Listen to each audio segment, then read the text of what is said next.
Hi guys, sorry this is a bit late, but English and whatnot.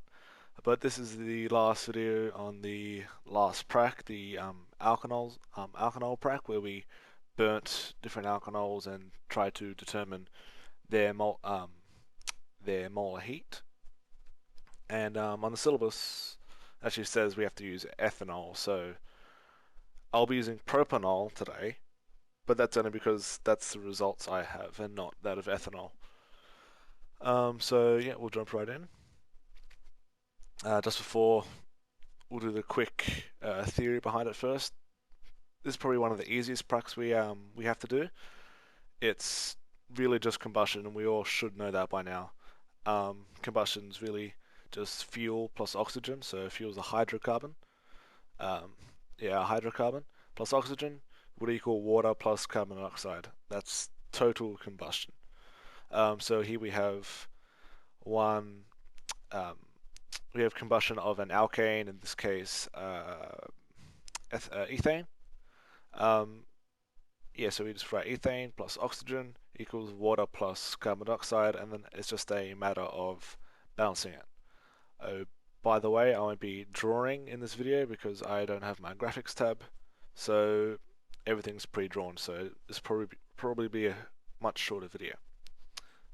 Yeah, so the second equation here is the combustion of a alkanol, which is still fuel. It's just a different type of fuel to the alkane. It's still a hydrocarbon.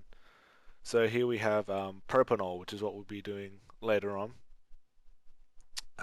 So yeah, it's just, again, fuel plus oxygen equals water plus carbon dioxide, and then it's just a matter of balancing. Um, Usually it's pretty easy to balance them. Takes you maybe one or two tries and you should be able to get it. And they're all generally pretty similar with the ratios. So what was the aim of our experiment basically? Well, we didn't actually have an aim in our booklets, and Miss didn't tell us one, so I took one straight from the syllabus, which says we need to determine the molar heat of combustion for ethanol. Because they didn't have the values for ethanol, we're going to use propanol, but the process is exactly the same. Um, yeah, there's nothing different aside from maybe the values of molar mass and your end result, of course. So our equipment list for this is pretty simple. We need an ethanol spirit burner, of course. That's what we'll be burning. Matches or a gas lighter to light that up. A conical flask to hold our water in. A clamp to hold our conical flask. A thermometer to measure the temperature change of the water. Thermometer clamp to hold the thermometer. Retort to hold all that in. Boss head to attach it all to the retort. 100 milliliters of distilled water, which will be heating up as our calorimeter, and paper towels. In the actual booklet, it doesn't say you need paper towels, but this is just to clean the soot off the bottom of the conical flask if you're doing multiple tests, because that can, block some heat and skew your results. So here's basically a diagram I drew up of the experiment. First, in terms of a method, it's really simple. You want to set up all your equipment so it looks like this. So you have the retort stand and everything attached to it. And you want to set up the thermometer so it's halfway in the water. So it's not too close to the bottom and it's not too close to the surface. You want it straight in the middle of the water so you get the most accurate reading. And you wait maybe 5 minutes for that thermometer to reach a stable temperature of the water. And you place the ethanol spirit burner underneath. Now the spirit burner has a cap on it usually, like that cap there. Keep that on at all times before you weigh or do anything, because that will, if you keep it off, the ethanol inside can actually evaporate and you'll lose weight basically. Um, so the first step is to set it all up like this. Not to light it, just set it all up. Then you want to get your ethanol with the cap on, everything, and weigh it. That'll be your initial weight. And you want to record that into a table. You also want to record the temperature that you get of the water into a table that looks sort of like this. So weight and temperature before and after your burn. And then you can have, your change in weight and your change in temperature if you want. So you measure your temperature, you measure your weight before burn, and then you obviously place the ethanol burner under the conical flask, take it off, and light it.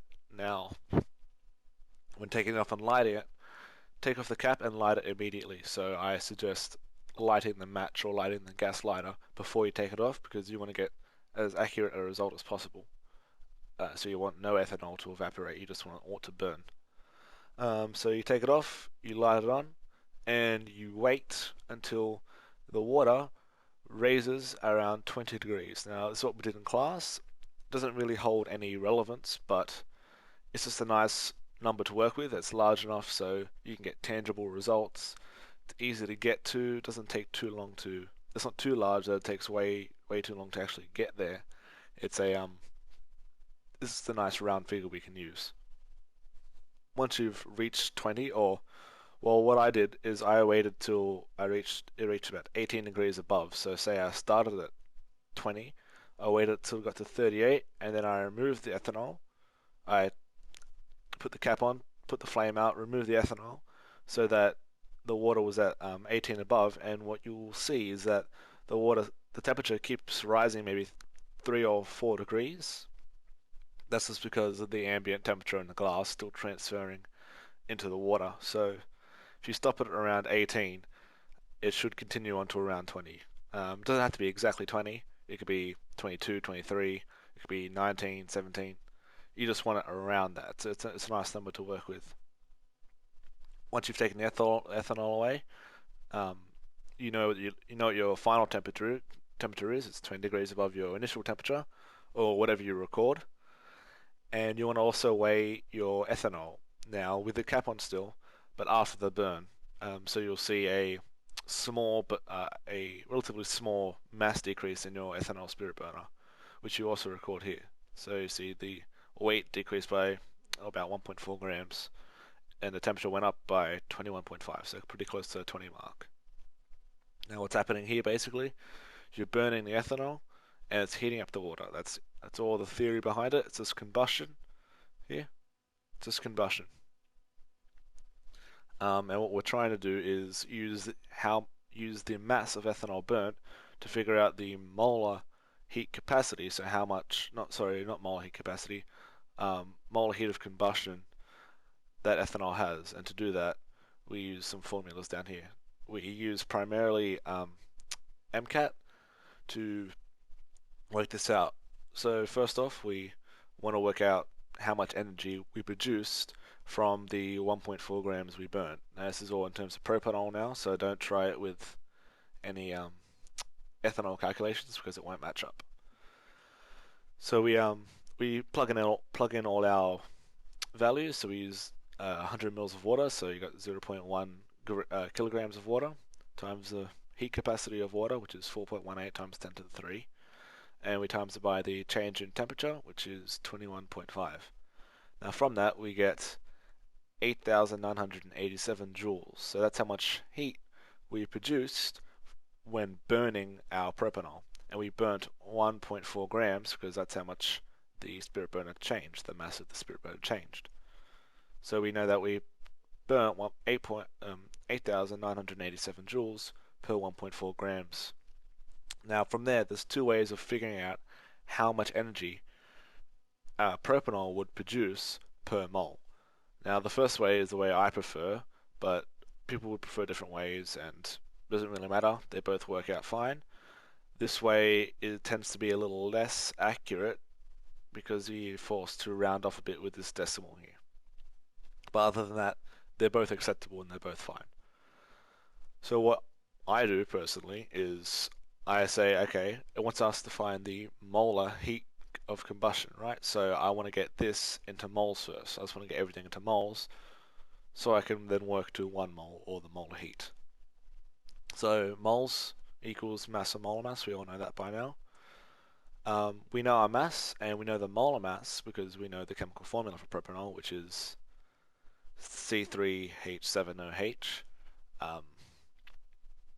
Because we know that, we can then work out the actual number of moles we burnt.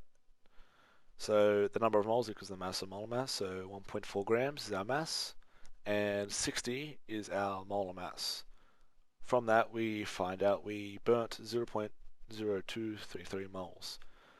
Now, from there, it's to me pretty simple to find out how much we burnt per mole, because that's what molar heat capacity, molar heat of combustion means. This is how much energy you get per mole. So to get that, all we do is we get our original value, how much energy we produced, and we divide it by the number of moles. That So we division there, that gives us the molar heat of combustion, which is 38,000, or sorry, 385,708.15 joules per 1 mole. The second way we can do this is, so I know the way preferred by a few other people in the class, is first you get it per 1 gram and then get it per 1 mole. So what they've done is they get the original heat produced, or then the energy produced, and they divide it by 0.1. They divide it by the mass of however much they burn. So here they can see they burnt 1.4, so they divide all this by 1.4, and they get 6,419.29 joules per 1 gram. And from there, again, it's relatively simple. All they do is they times that by the molar mass to get per 1 mole, because if you times 1 gram by the molar mass, you get 1 mole. It's just how it works. So you times 6,419.29 times 60, and you get 385,157.4 joules per 1 mole. Now the reason these are different is only because I was forced to round off this decimal place here, and so it's slightly skewed.